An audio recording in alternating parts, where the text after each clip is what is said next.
I'm Sylvia Elizabeth Wilson, and I am now 88 and a half years of age. I was born in London. I live in Cambridgeshire at the moment and have done for the last 32 years. And I've met my husband there, and we were married and had our children in the country. The coronavirus has not really affected us greatly because we're living in the country, and it is country. It's a quiet village, so therefore we've not felt the full impact of it. But we are going to feel it now because we're going into a second lockdown, which affects us all, of course, and it means that we no longer are free to visit our friends and our loved ones. In the first lockdown, it was it didn't seem real. This isn't happening to us. And I can't say the word novelty because you can't use that in this context, but it was something that we were tackling because it was new to us to do what we were doing, and therefore we just got on with it and did it. I never found it difficult or hard to be locked away in my house on my own, because I'm lucky enough to have good neighbours, good friends who are in constant contact with me, and of course my family. For other people that didn't have the outside contact that I had and the support from family, it must have been harder, yeah. Especially if they weren't able to get about quite so easily as I do. I've been scared by the virus. You would be silly, pretty silly if you didn't have, the awareness of what it could do to us.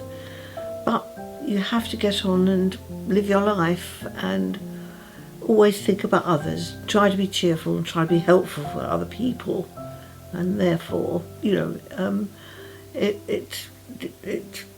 takes away the worry of yourself. Being on my own is something that after 4 years of widowhood, I am just coming to terms with. Takes a long time, takes the rest of your life in actual fact. I'm the sort of person that sort of tries to always be optimistic about things. I've learned to think about, my family and all the nice things that we can do, the things that I have to get on with in my life, because I want to live the rest of my life contented. I have felt on occasions fed up, but not very often because I'm of an optimistic nature. The response to the virus in general, I think, has not been the best by, the politicians. I think they're coming to grips with it now. They're realising that it's something that really, really is desperately important to us all. I think there's been a general lack of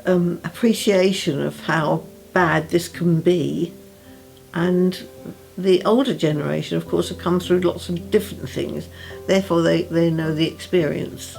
But I think younger people think it can't happen to me. Everybody's the same when they're young. My first memory of the Second World War, we were living in London, and I was one of a big family, and we had a tiny air raid shelter in the garden, and when the warnings of the raids were starting, we used to all have to clamber down into this, and it was in the garden, and the smell of it, I'll never ever forget it. But I can remember my mother being so frightened that her teeth used to chatter when the bombs came down. To compare anything, what's going on now, to what was happening in the war, it's such a different thing. The only things we had on our side during the war were the soldiers of the military who had been trained, but the spirit, I suppose, really, the human spirit. But to compare the attitude of the Second World War, we were jollied along. We had a government that really didn't tell us everything that was going on, whereas now we know everything because of the power of television, radio, whereas we didn't have that as much. We had radio, but not everybody had radio during the war.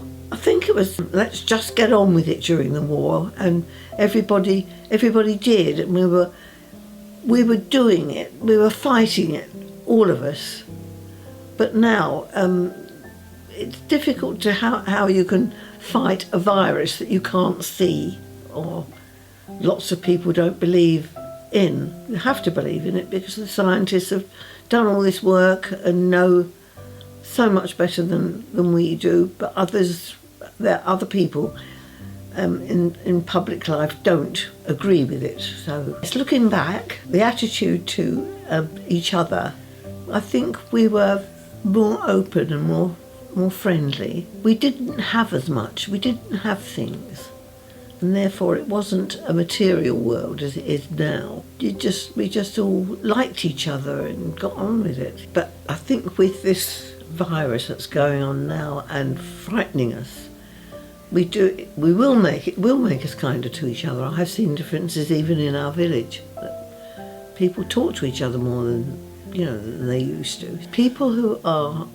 ignoring the restrictions and going their own sweet way, they're not doing well. They're not doing the country any good. How do you change people's opinion?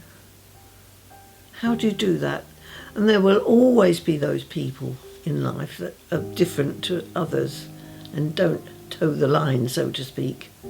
If I was talking to someone who took an attitude of not caring, and I would say to them, by anyone ignoring the rules is making life a lot worse, and we will never get better because viruses just spread, and therefore one person thinking like that can affect so many others.